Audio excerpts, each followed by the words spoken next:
just am completing the subject matter of ethical culture and leadership.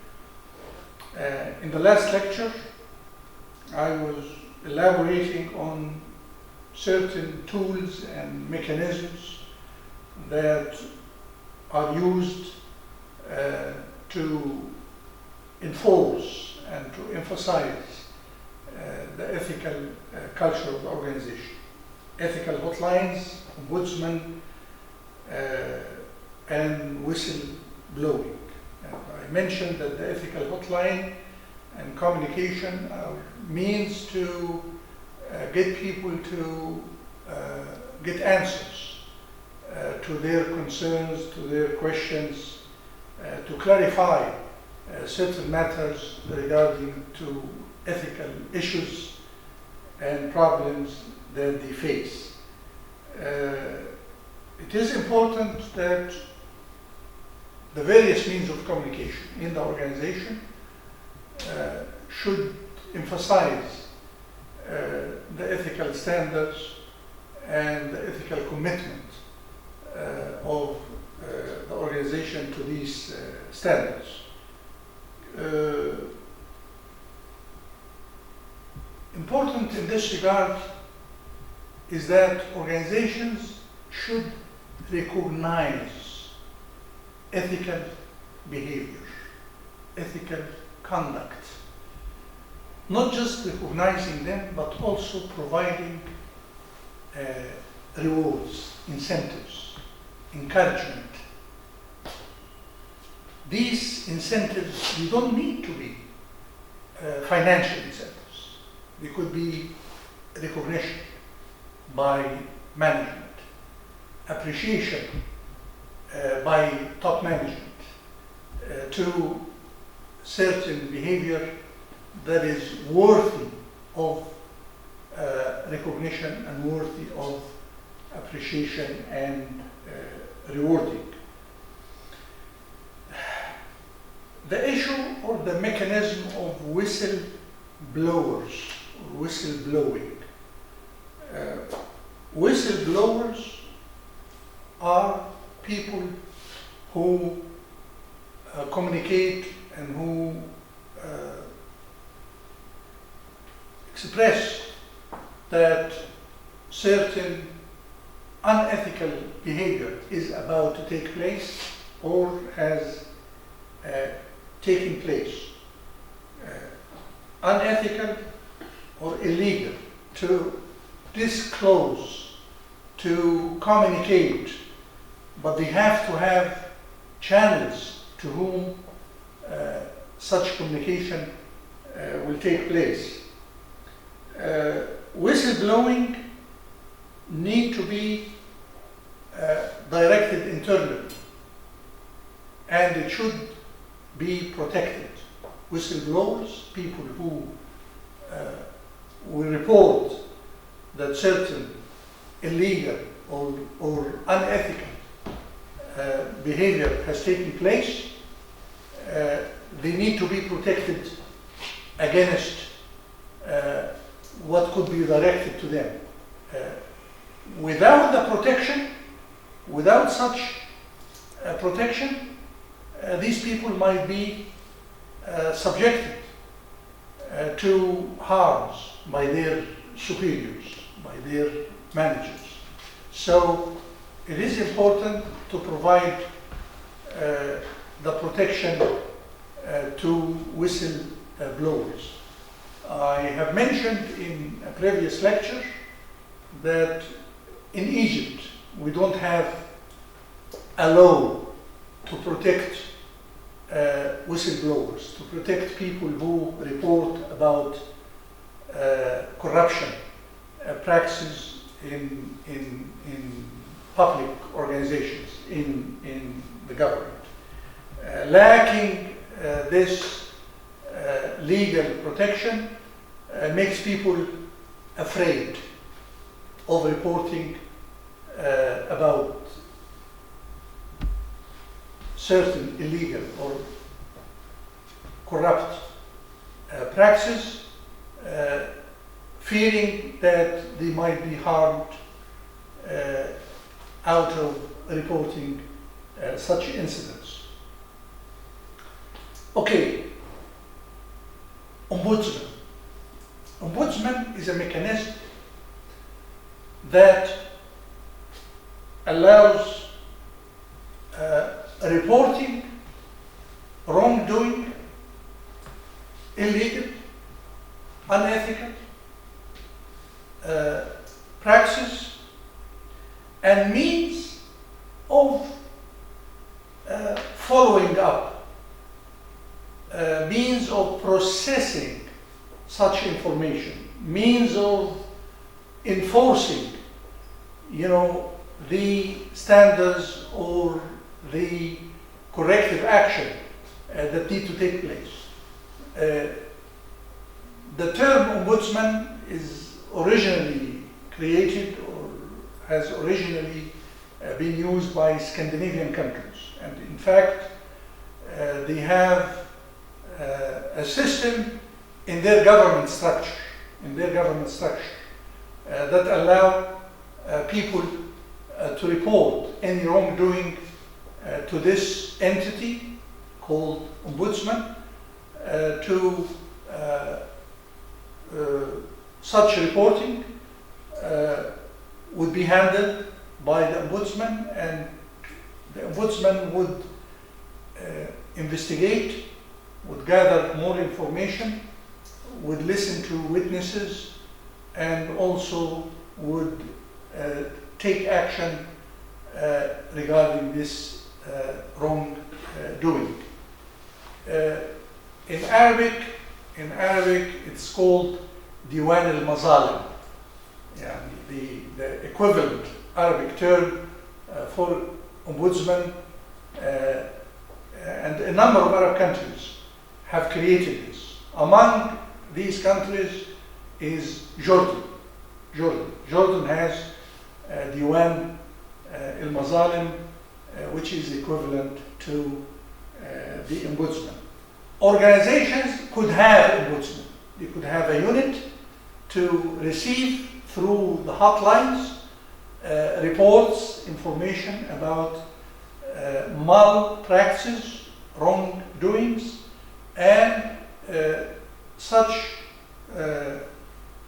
processes would involve handling, examining, investigating, taking action, and following up, and providing feedback to the people who reported the incidents, providing information to those who reported such incidents.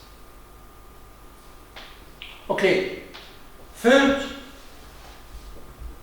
assessing and monitoring the corporate culture. Meaning what? Meaning evaluating what is actually taking place. To what extent these standards, these values, these rules, these criteria, these guidelines are actually practiced. So it's some kind of ethical audit. Ethical audit or assessment and monitoring the corporate culture is important, because without it you wouldn't know what is actually taking place. Anything that is not measured, monitored, assessed cannot be improved. This is a principle. Anything that cannot be measured, monitored, evaluated, and assessed, we can't know. We wouldn't know, how well we are doing, to what extent what is taking place fulfills the goals, the standards, the criteria. And we cannot, of course, improve something we don't measure. So measurement, assessment is important to enforce the ethical culture of the organization. Such measurement may serve as a means to identify areas that need intervention, areas that contain vulnerabilities, areas that represent gaps, areas that represent risks, risky domains. What is the meaning of risk or vulnerabilities here? Meaning that certain areas, because of their system or their structure, allow deviant behavior, allows unethical behavior to take place. So, if, for example, you have someone who is collecting revenue from customers, from whatever source, and you don't have a system that monitor what is being collected on daily basis, and to audit and make sure that what is in the books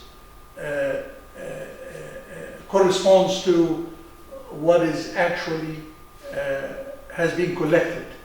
If you don't have such measurement, monitoring, auditing mechanism, then this may allow people who collect revenues to feel free to take some of such revenue to their benefit and to embezzle sums of money in this regard.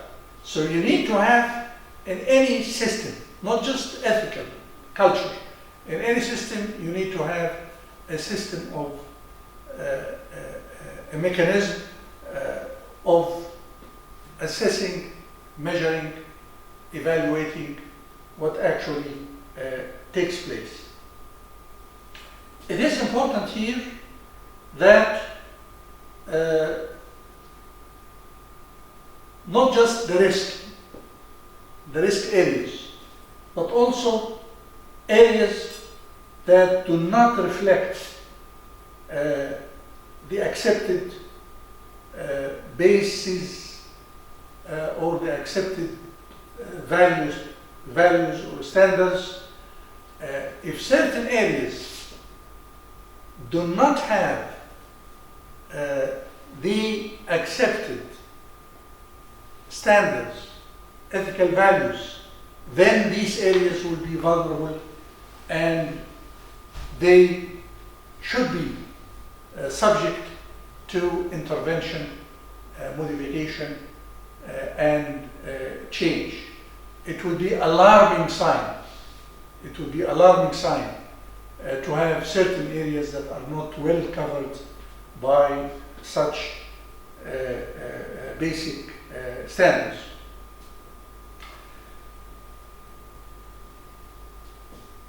The organization in its dealing with the various stakeholders, with customers, with employees, with suppliers, with the community, with the banks, with whoever, with the government, it is important to examine how the ethical standards and the ethical culture apply to these various groups of stakeholders.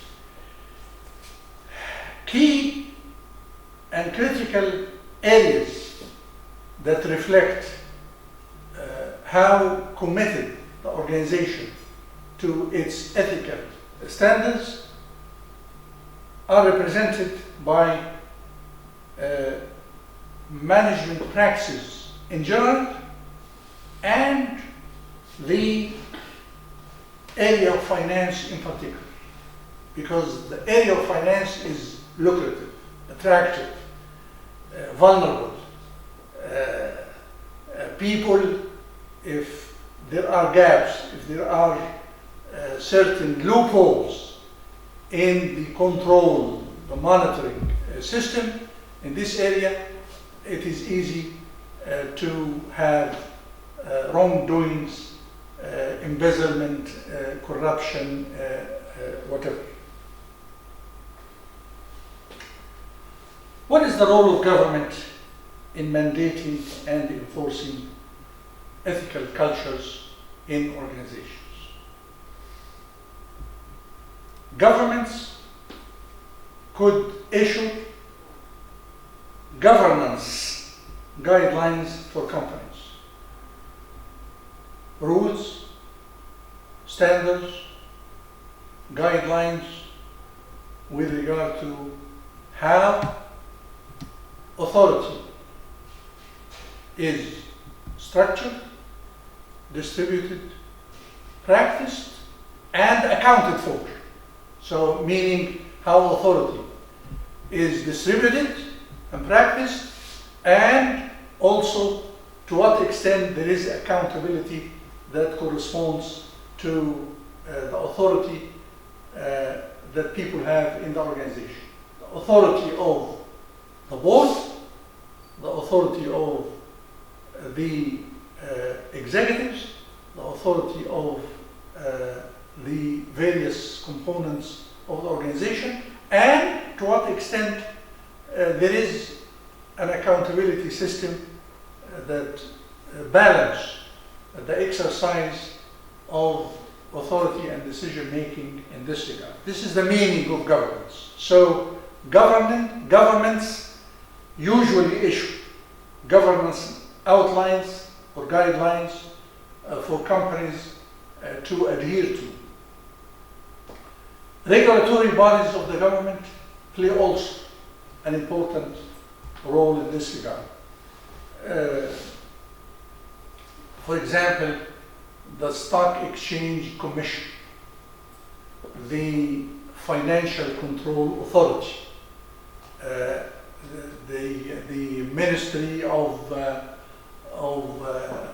Investment, the Ministry of Finance, the Ministry of all these, the central organization for, in the case of Egypt, the central organization for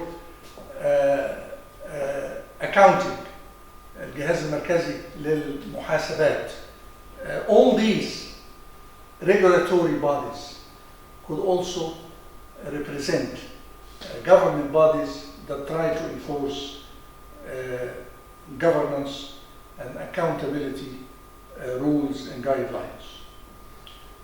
The role of the legislative branch, the role of legislators who issue laws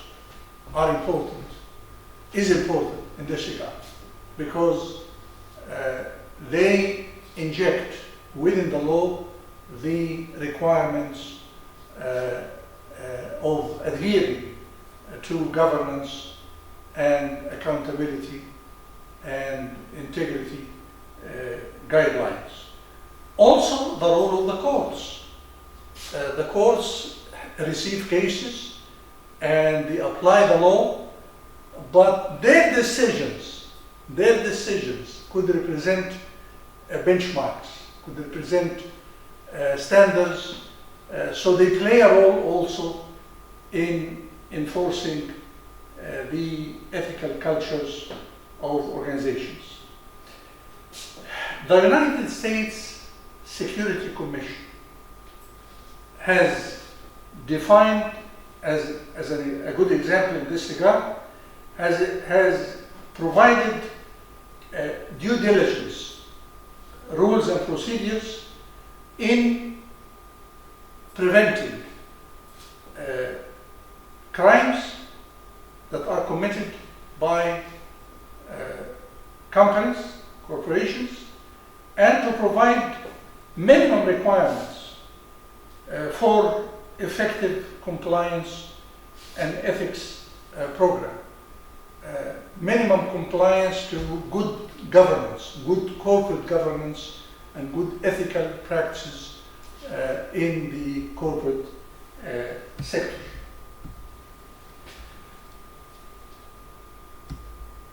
The example of such guidelines that the United States Security Commission, USSC, United States Security Commission, identify those specific acts of an organization that can serve as due diligence in preventing crimes and providing minimum requirements of effective compliance to ethics, standards, and values. These include establishing within the company, establishing compliance standards and procedures which will be implemented in preventing and in detecting violations of the guidelines and of the law. Establishing within the companies a governing body, a board, a committee in the company which has the duty to prudently be knowledgeable about the content and operation and practices of the company and its compliance and its ethics program, and that these boards and members of these boards should have the proper skills and proper competencies through training. Not just the board members, but also the various people whose jobs would represent areas that may contain certain risks or vulnerability with regard to ethical conduct.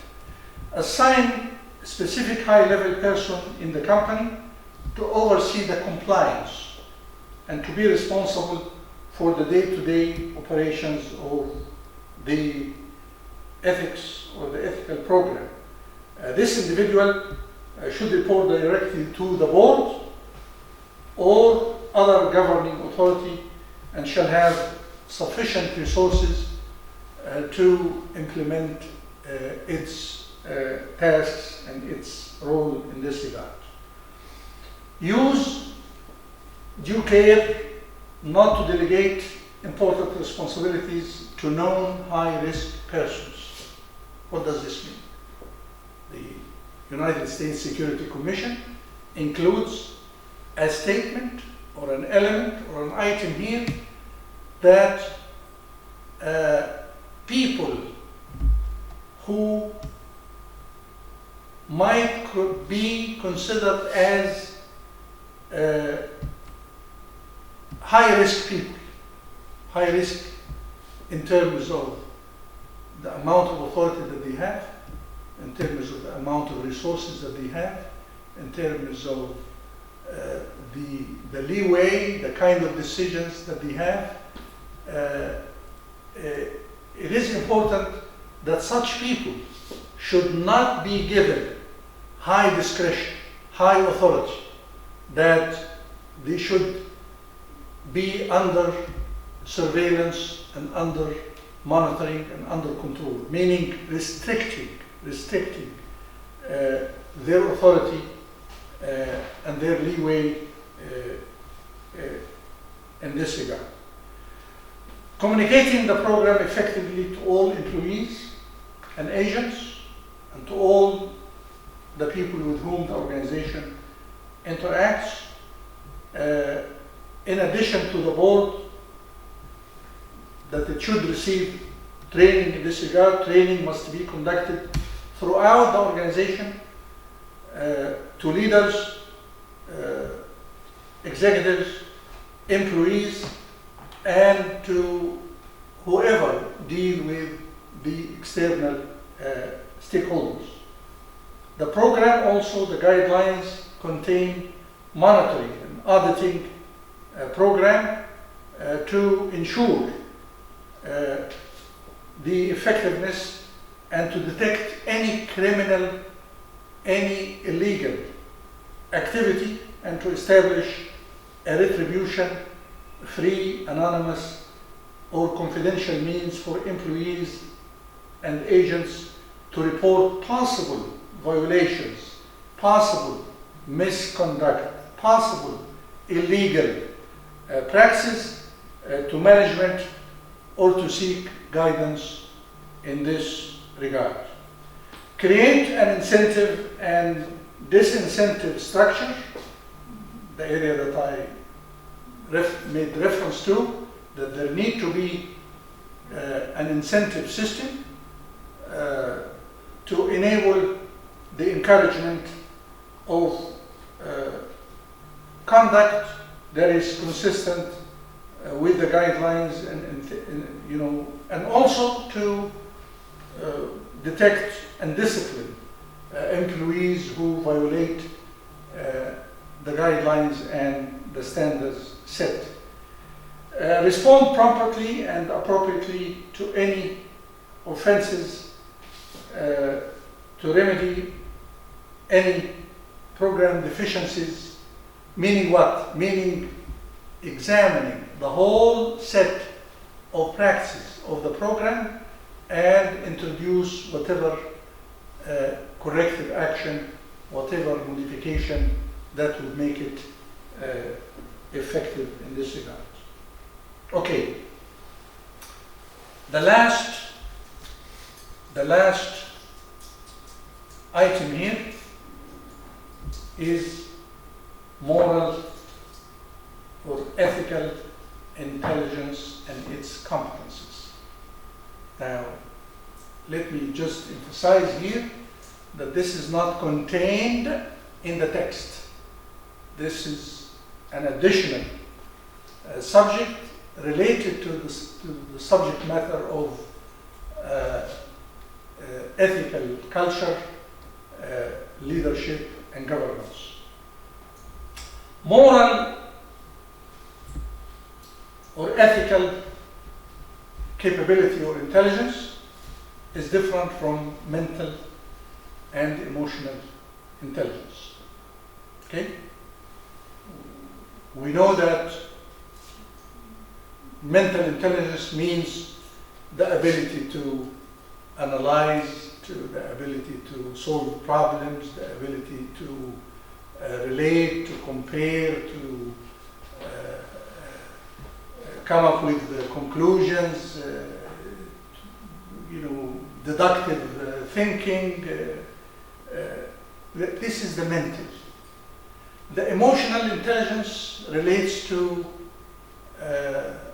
how people feel about themselves, their self-awareness, and how people feel about others, awareness of others, and how people are capable of controlling their feelings, and how people are able to control their interaction with others and to control the impact that they have on others. This is emotional intelligence.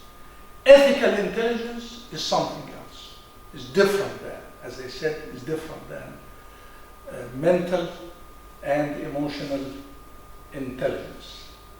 Now, ethical intelligence is shaped through early childhood, early learning and experiences of the individual, and it keeps being shaped and structured and developed throughout life. But however, the early period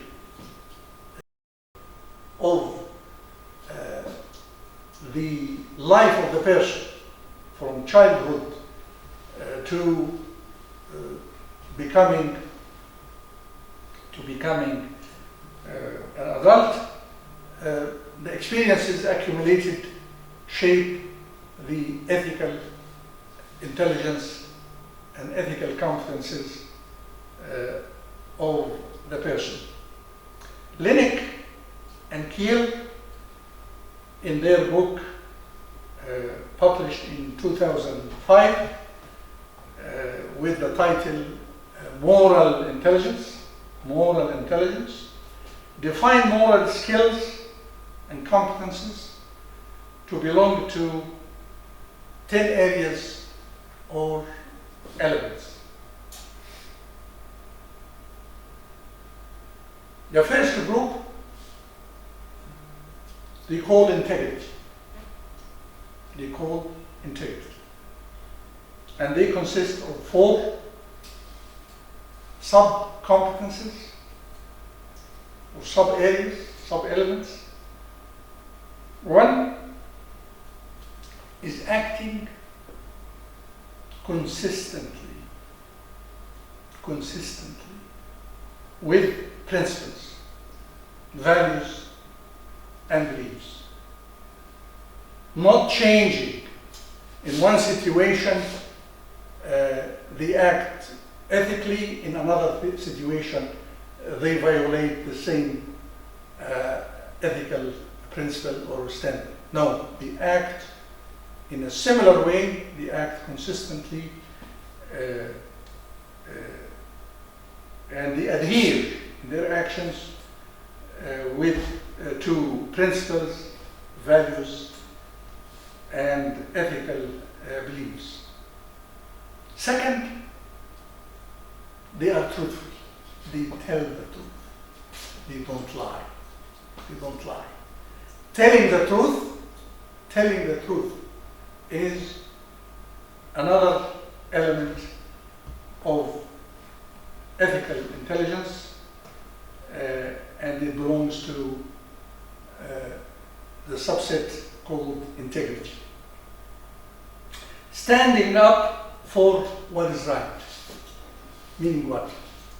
Defending. Strongly defending what the person is considering as correct or ethical or right. Not taking weak, not tolerating something that is wrong, not accepting something that is wrong, but rather to take strong stance with regard to principles and ethical values. The 4th competence belonging to the subset of integrity is keeping promises, being trustworthy, keeping, if you promise, you deliver, you keep your promises. Your actions would be consistent with what you promise, with what you have told others that you would do.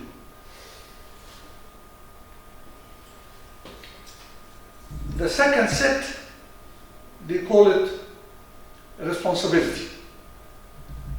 And it consists of 3 elements or competences. Number 5, taking responsibility for personal choices or actions. If you do something, if you have acted in a certain way, if you have chosen to behave in a certain way or to say something, you don't deny, you take responsibility. You take responsibility for this. You don't avoid, you don't deny, you don't escape what you have done or what you have said. Number 6, admitting mistakes and failures. Have the courage to say, I was wrong. To say, I made a mistake. I failed in doing this. I forgot to do this. To have the courage to admit faults or mistakes. Number 7, embracing responsibility for serving others. Meaning what? Meaning feeling responsible to provide service or support to others. Feeling responsible to help others. The last set suggested by these two authors, they call it compassion and forgiveness. Compassion and forgiveness. And they have three competences.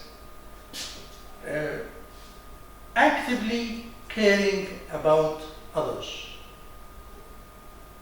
being sensitive to the needs of others, being caring, being humanitarian in dealing with others, actively caring about other people. Number 9, the ability to let go of one's own mistakes, not to insist that you have done something and you, for example, deny it and you keep doing the same mistake, but to correct your action and to let go of the wrongdoing that you have done. Number 10, the ability to let go of others' mistakes, is to forgive, is to forget, is to have tolerance for others if they have done something wrong, to let go of the wrongdoing of others.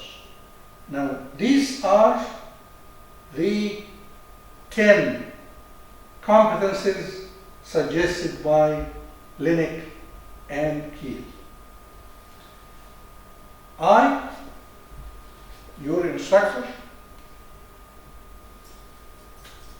am adding 2 additional elements of ethical intelligence that were not within what was suggested by these 2 authors. You know that I have interest in the area of integrity, corruption, ethical conduct. I would add to what they have said, fairness, being fair to others and self, not to be unfair, to be sensitive to equity, to fairness, not to do something that would make others feel that they have not been treated fairly, and also to be fair to self. And fairness to self here, let me just shed light on what it means. It is not just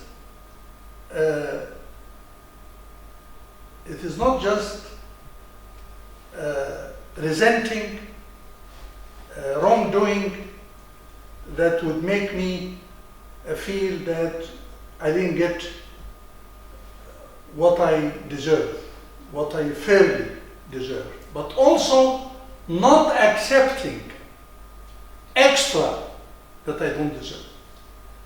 Meaning that I am sensitive, not just with regard to shortage in what I get, but also with extra that I don't deserve. If I receive, for example, something I don't deserve, I would feel uncomfortable, I would feel uneasy, and I would go back and say, well, I don't deserve this, it doesn't belong to me, let it go to whoever.